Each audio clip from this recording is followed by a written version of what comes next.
Holding a grudge may feel justified, but it's poison for the soul.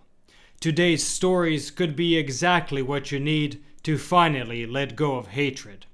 Stay tuned for Padre Pio's wisdom. Welcome to Following Padre Pio. Whether you're joining us for the first time or returning, we're glad you're here. Today's story from Padre Pio's life may inspire you in ways you didn't expect. Now let's dive into today's story. Today's insights are drawn from the pages of The Padre, Saint Pio of Pertulcina by Father Marcellino Iasanzaniero, where we discover the saint's challenging lessons on one of the most difficult and most Christian virtues, forgiveness. How do we deal with those who have wronged us, and how ready are we to forgive? Let's explore 3 anecdotes that reveal Padre Pio's profound wisdom on this matter. Our first story involves a teacher who, in 1956, traveled to San Giovanni Rotondo carrying a heavy burden, a great injustice that had marked her entire life. She was initially skeptical about Padre Pio, especially after seeing women brush their rosaries against him in the confessional.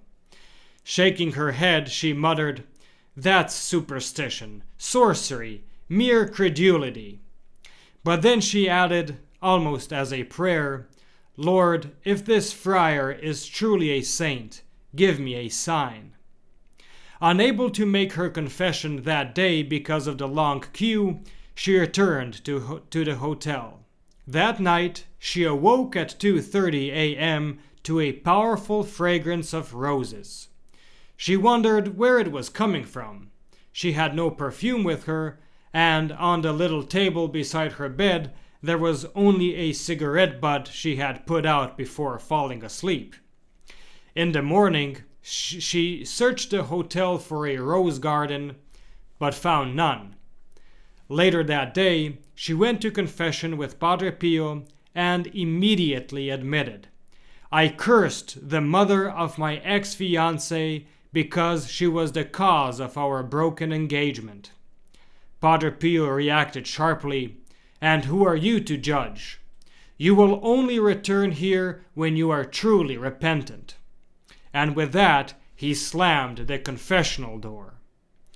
The woman stormed back to the hotel, crying out, "What kind of saint is this, who gives me not a word of comfort in my pain?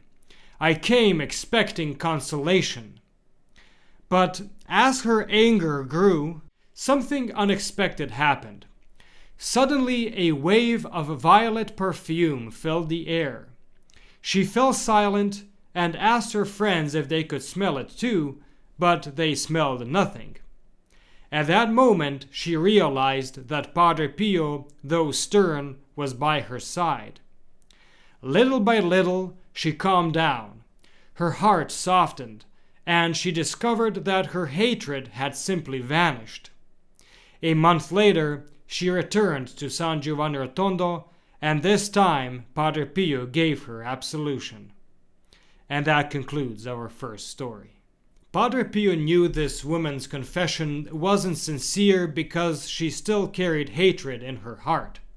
His sternness wasn't meant to wound her, but to break through that barrier, and it worked. Through grace, her heart was changed.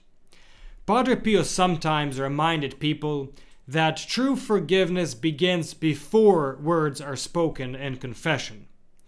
Let's look at how he explained this to another penitent. Once he asked a man in confession, "Do you know how to make an examination of conscience?" When the man hesitated, Padre Pio continued, "Let's see. If someone commits an injustice against you, how do you react?" The man replied, "Well, Father, at first I react, then I regret it and make an effort to forgive." Padre Pio answered, "You are wrong, my son. If someone wrongs you, at the very moment you receive it, you must already be forgiving them without reacting. Forgiveness after you've reacted is too late. What a difficult lesson. Who among us can honestly say we forgive at the very moment we are being wronged? And yet, Padre Pio lived this lesson himself. Cleonicia Morcaldi, one of his first spiritual daughters, recalls that in the 1920s, when locals were sending slanderous reports about him to Rome, one man returned from accusing the saint and tried to approach his confessional.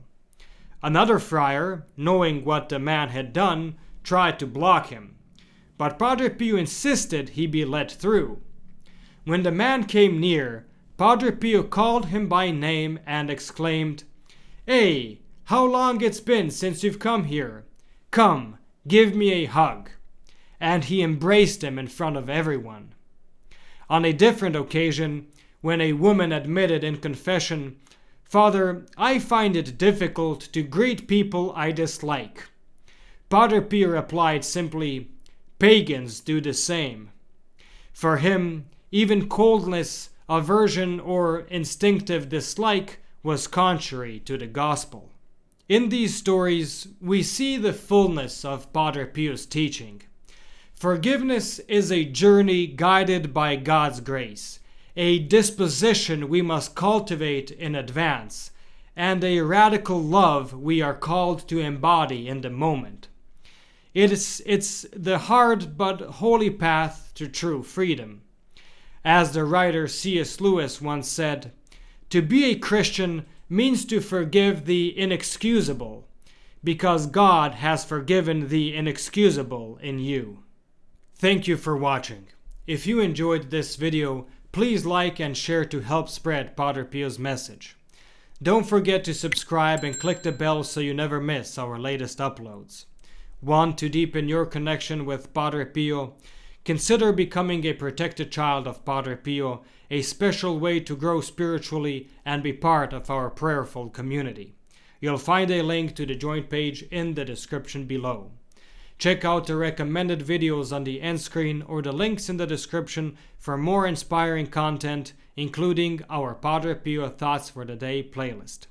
May Our Lady and Padre Pio bless you, and we'll see you in the next video.